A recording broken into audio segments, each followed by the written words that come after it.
The next person is Christian. Christian's an organizer for the Party for Socialism and Liberation, and is also a tenant from Providence, in Providence.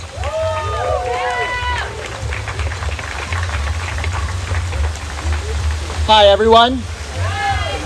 My name is Christian and I'm an organizer with the Party of Socialism and Liberation. Before the pandemic even started, Rhode Island was already in a housing crisis with the highest eviction rate in New England. But since the pandemic, the crisis has only gotten worse. The rich real estate owners and the politicians call it a market boom. But for working people, it is a dire crisis.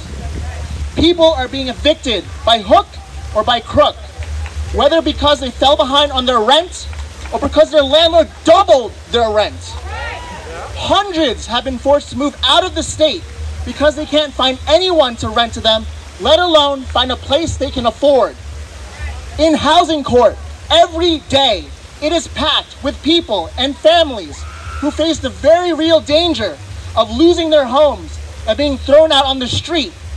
They all face a system that is heavily in favor of the landlords and the developers. And some of them have lived in those neighborhoods for decades. We desperately need more public housing and real, actual, affordable housing. Politicians have been promising millions of dollars to fund it, but where is it going? Straight into the wallets of the developers and real estate owners. Over the past 10 years, the politicians have been rapidly gentrifying the city, giving tax breaks left and right to luxury developers in the name of increasing tourism. Then when COVID hit, the wealthy rushed in to snap up the city from underneath the working people. Politicians pay lip service to the people by claiming they're building affordable apartments, but right here in the Superman building, which they gave $21 million to build into luxury condos, they're asking for 57 affordable apartments. But affordable for whom? In order to afford them, you have to make 80% of the area median income. That means you need to be making $48,450. Are minimum wage workers making $50,000? What about people on disability? Or people who are out of work? What housing can they afford? And guess what? There's less than 15 units at that price point. When the average price for a one-bedroom apartment in Providence is getting close to $1,200, it is clear that this is not a solution. When we see more and more people becoming unhoused or suffering inadequate or insecure housing, a handful of affordable units is not a solution. Just see how terribly inhumane this system is. The Superman building was kept vacant for 9 years. During that time, people still needed housing, but it was kept empty. That's how irrational and cruel this system is. The owners felt they can make more money by keeping the building empty and getting a handout from the state to put in luxury condos than to build affordable units for people who actually needed it. What kind of sense does that make? It is called hoarding. A whole generation of families could have been housed there in the meantime. 285 apartment units could have been housed and used to give hundreds of homeless people in Rhode Island a home. But because that doesn't make a profit, but because there's no money in putting people in homes, the building was kept empty, right here in the heart of downtown. That doesn't just happen with housing. Companies destroy their harvests rather than feed the hungry. Pharmaceuticals keep medicine on the shelves rather than giving it to people who are sick. It is, in a sane and humane system, it should have been illegal to keep the building empty when we were in the grips of a housing crisis.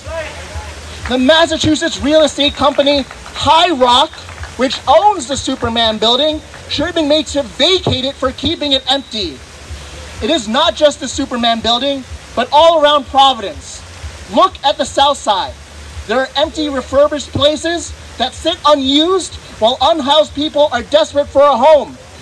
In Olneyville, loft apartments can go for upwards of $2,000 a month on the low end, while people are being driven out in record numbers. All in the name of greed. Greed and profit for the landlords and the developers. And now the Rhode Island state government, in cahoots with the Providence local government, suddenly found it useful to hand out money, our money, to this developer so that it can make a profit after keeping it abandoned for almost a decade. We are getting sold out while the real estate developers are being bailed out. And some of these so-called philanthropic foundations, like the Rhode Island Foundation, are being aided to aid this bailout to the rich. The government enabled hoarding of something as essential and important as housing, and now the government is paying High Rock to price gouge the people. They're pricing us out of this city, and they're spending our tax dollars to do it. We won't let that happen. Poor and working people have a right to a home. Poor and working people have a right to a home. It is our sweat, it is our labor, it is our work that keeps this city running, not the politicians, not Governor McKee, not the developers, and certainly not High Rock. So we need to demand homes for all right now, not just in the Superman building, but in every building that can be renovated. We need public housing so we'll have a guarantee that our rents won't be tripled every few years. That's because housing belongs in the hands of the people, not the wealthy. We are here together to reject this plan to let the rich hoard, to let the developers loot money out of our pockets and put it into their own. We can stop it from happening, but we need to be organized. The wealthy have the politicians, the police, the real estate builders, the foundations, and they use them all in a highly organized manner to enrich and bail themselves out. But they don't have the numbers. We have the numbers. The working people have the numbers, and we need to out-organize them. So let's talk to our neighbors. Let's organize. Let's strategize. Because when people come together, we can fight. And when we fight, we win. When we fight, we win. Thank you. Again, when we fight, that's right.